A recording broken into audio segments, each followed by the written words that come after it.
Olá pessoal, boa noite. Nós vamos aí para mais uma aula da nossa disciplina de Física. Essas atividades correspondem ao período de quarentena da Escola Zumira H6, ok? Atividades para o pessoal do primeiro ano. Antes da gente começar, eu peço que, se você quiser aprofundar, dê uma lida lá no capítulo 4, nas páginas 53 até a página 59, que tratam dos tópicos que vão ser abordados hoje. Uma outra dica legal é você seguir o canal oficial da Escola Zumira H6, que está lá no YouTube. Se inscreve lá no canal. E também, para complementar seus estudos, eu indico para você seguir o canal Física Total, que existe também no YouTube, ok? Nós vamos começar aqui com a parte da aceleração média. Para bom entendimento sobre o que é a aceleração média, nós temos que é uma razão que existe entre uma variação de velocidade e uma variação de tempo.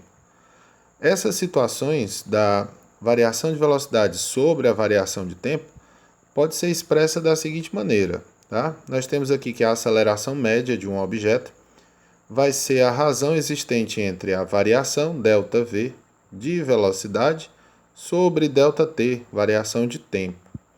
Nesse caso, nós temos a variação de velocidade sobre variação de tempo para determinar aquelas situações onde o objeto ele sofre variação na sua velocidade em fator do tempo.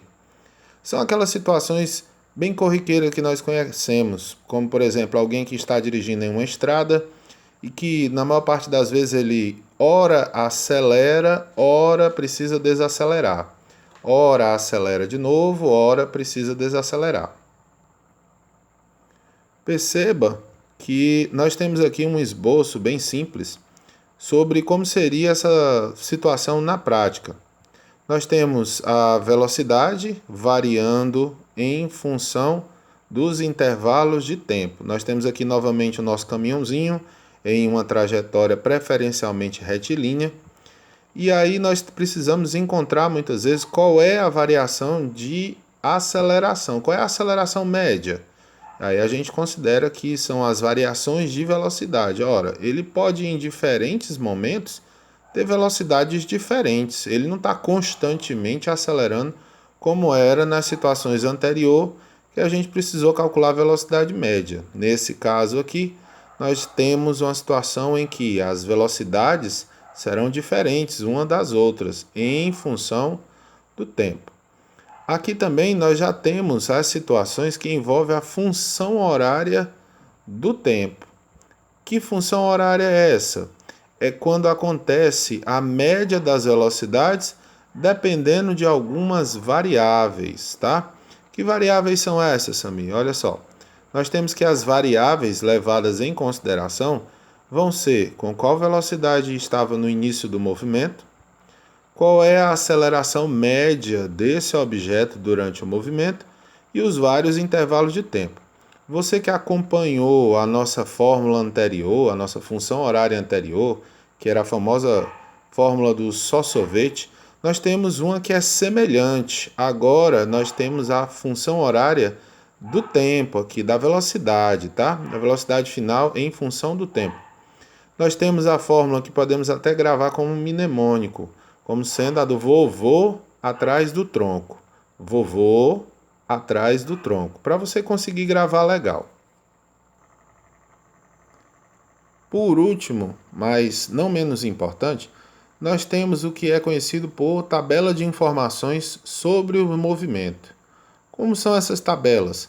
São informações que dizem respeito ao tipo de movimento que está sendo realizado pelo objeto.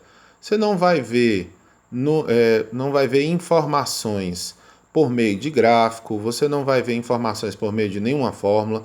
Ele vai, na maioria dos casos, das questões, vai ser informado uma tabela, tal qual como essa. Uma tabela que relaciona duas grandezas, tá?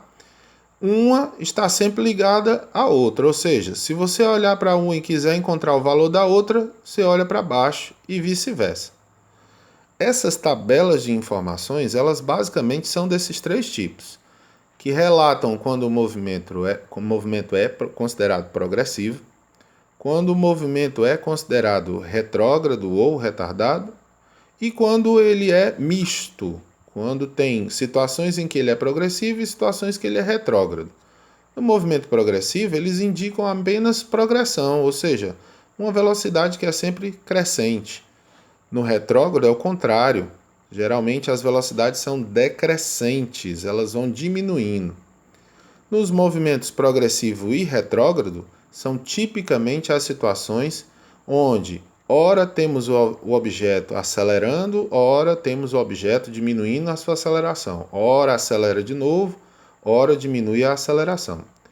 Vamos aqui a um exemplo de cada um desses tipos de movimento. No caso do movimento progressivo, perceba que é sempre, com o passar do tempo, a velocidade do objeto está sempre crescendo. Ó. No primeiro segundo, nós temos 1 metro por segundo de velocidade. No instante seguinte, nós já temos um aumento. No outro instante, temos um aumento. No outro, aumento e assim sucessivamente. Um exemplo para isso, nós temos aí de um carro em uma estrada somente ganhando velocidade. Na segunda tabela, em que o movimento é considerado retrógrado, é o contrário da primeira. Nós temos, à medida que os intervalos de tempo estão passando, obviamente não necessariamente precisa ser desse jeito, as questões podem trazer qualquer valor de intervalo. Nós temos agora as situações em que a velocidade ela vem diminuindo. Ó. Perceba que ela está apenas diminuindo. No início da contagem era 30. No próximo instante de tempo já é 20. No próximo já é 10. No outro já é 5 e vem diminuindo. Quando chega nessas situações em que nós temos valores de velocidade negativa, alguém pode até afirmar, mas professor, não existe velocidade negativa. De fato, não existe. Essa forma de se escrever a velocidade, -1 ou então -4, independente do valor, com o sinal de menos antes, é apenas para representar que se trata de um movimento que ele é retrógrado ou retardado. Ele está diminuindo a sua velocidade. Nesse caso, nós temos um exemplo que é o carro perdendo velocidade. Qualquer situação em que um carro, uma moto, está freando na estrada, por exemplo. E no último modelo de tabelas, que é mista, onde é progressivo e retrógrado, nós temos as contagens de tempo. Perceba que novamente eu usei números aleatórios, variando de 9 em 9, mas pode ser qualquer variação, tá? Não necessariamente precisa ser esse valor. Nós temos situações em que de um intervalo de tempo para outro tem mudanças. Perceba que do primeiro intervalo de tempo para o próximo teve um aumento. 3 metros por segundo passou para 7. Do intervalo de tempo seguinte para o outro, aumentou também. Desse intervalo de tempo para esse, perceba que houve uma diminuição, uma queda da velocidade. Desse intervalo de tempo para esse também houve queda. Lá no penúltimo intervalo de tempo, na penúltima marcação, nós tivemos aumento novamente.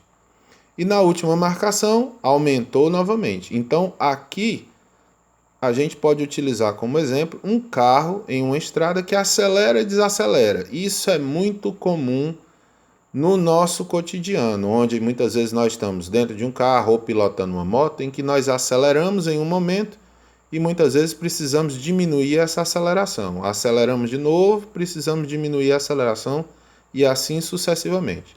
Ok? Bons estudos e façam todos os exercícios. Fiquem em casa. Obrigado.